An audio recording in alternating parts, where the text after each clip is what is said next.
Michael Yao Show. I've had many lunches with you, Serinda Swan, where you are always, I almost got it. I'm sad I didn't get the role.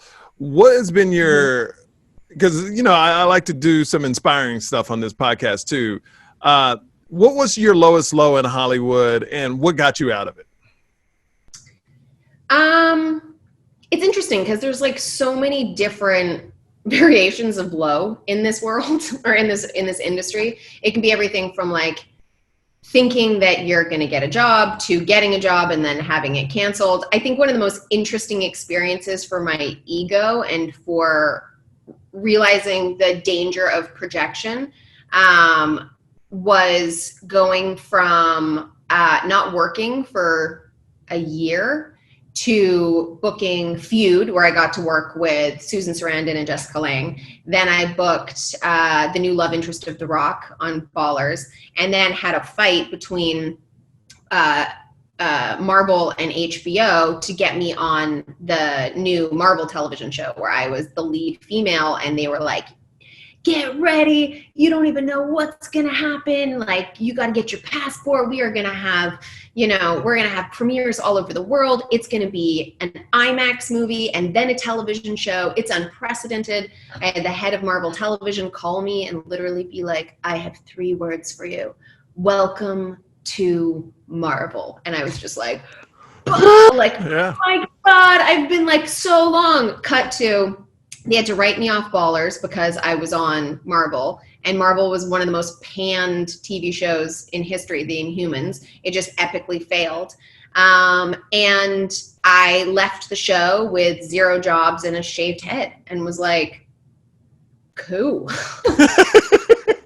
Okay, this is a choice. And what I realized through it was, if I allowed the outcome to negate the experience, acting would not be for me because it's not about whether or not people like it. I mean, you obviously want people to enjoy your work, but if what you're doing is only for another person, then you miss out what it actually does for you. And what that did for me was being on set of Feud allowed me to work with some of my heroes and to sit there in a room. I was talking to my friend Diego, who was on Scream Queens, and he was like, don't bring your sides to set. He's like, just don't do it. It's just a thing with Ryan. Just don't do it. And I was like, okay. So sitting there without my sides, nothing to fall back on, and being totally content with watching and listening and talking when I needed to and being silent when I didn't, and just being able to hold my own in a character, because I've never really been asked to be able to do a person of that stature before. I played Anne Bancroft, and character acting. So being able to sit in a character was phenomenal. And then walking to set on Ballers and being like, day one, like, all right, DJ, we're going to make out. Cool. Let's do this. How was that on day one? Is it weird?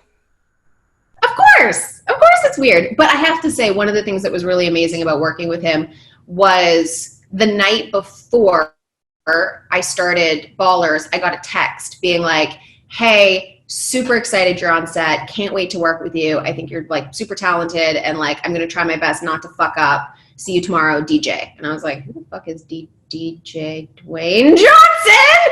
Oh my God.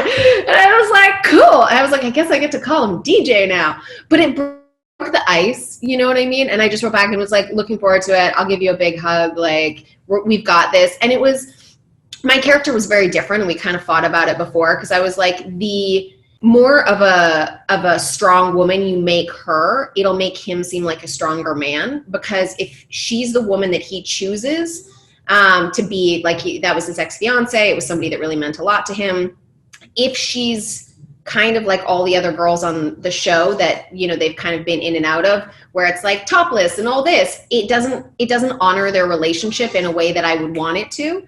And so really being able to like go on that journey with him and be like, let's get some like substance relationship in here, and fighting, you know, the powers that be to like show nipples. I was like, I don't want to. And like coming into like walking on set every day and being like, these are my boundaries and this is how I feel and I'm not intimidated, and growing on that show was really amazing, not only as an actor, but as a woman. And then going over to Marvel and watching them shave my head and be so excited. Like they brought in like a therapist person to be like, okay, we're going to hold your hand as you do it. And I was like, I don't need you. I was like, I'm so excited, like shave it off. And I've always wanted to shave my head. So all of these experiences were something that I grew, that I learned from, that I had so much fun doing, that like stripped off some of the old bullshit that the industry put on me of what I should or shouldn't do, what I was capable of.